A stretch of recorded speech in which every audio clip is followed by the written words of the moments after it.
questions about math homework and school dances, to each of us getting to stand up in each other's buddies and getting to watch each other marry the love of our lives.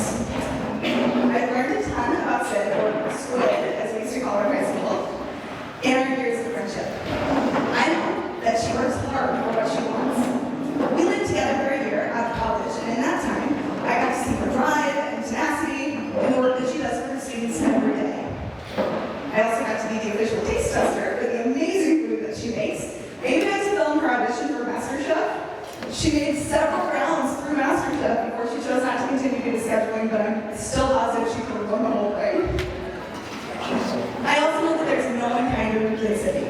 She loves it with her whole heart. Her dog Ellie is probably the most well-loved pup I have ever met. And Sydney pours that same energy into every friendship and no doubt her relationship as well. To call Sydney a friend is to know that someone is always in your corner and always going to root for you. Abby, Sydney, and I have followed each other from high school through adulthood, even when circumstances took us halfway around the world from each other. We've been together through every triumph, heartbreak, success, failure, and joy. Through college and first jobs and engagements and house hunting. Sid always has a shoulder to lean on and an ear to listen, and she's a big believer in the healing power of trauma. I know that Sid knows what she wants. This is to her credit, not everyone can say that. Sydney asked us once after a series of very questionable bumble dates if her standards were too high. Abby and I both emphatically agreed that she knew what she wanted and that the right guy would rise to meet that, and then she met Chris. They clicked right away, and from the beginning it was clear that these two were made for each other.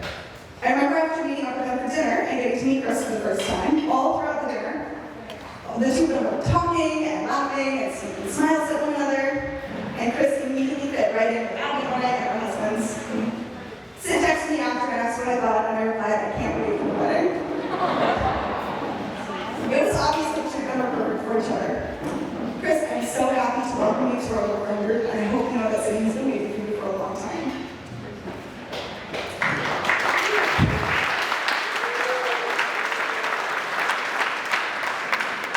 Finally, I know that Sydney is a teeny, tiny bit of an overthinker, much like myself. This is where I belong. Abby and I were honored and excited when Sydney asked us to be from Matrons of Honor, and we took the duty of planning the bachelorette party seriously. We knew above all else that we had to make sure that Sydney didn't have to plan or think about any part of the weekend. We just wanted it to be as easy and relaxing for her as possible. What Sydney doesn't know is that during her bachelorette party last weekend, we almost had a crisis on our hands. Sid, I'm going to share a story with you that you are completely unaware of until now. So last Friday, Abby drove over to my house and picked me up so that we could go shopping for all the supplies we needed for the weekend. And one of our stops took us next to the tailor that was fitting my dress. It had been altered and was ready for pickup, so I decided to drop in and grab it. When we arrived and I handed them my ticket, they couldn't find my dress. They looked for nearly 20 minutes. They finally pulled the gold dress off the rack, and it was not mine. We ended up leaving without my dress, and I begged them to call me as soon as they had found it. Obviously, everything worked out.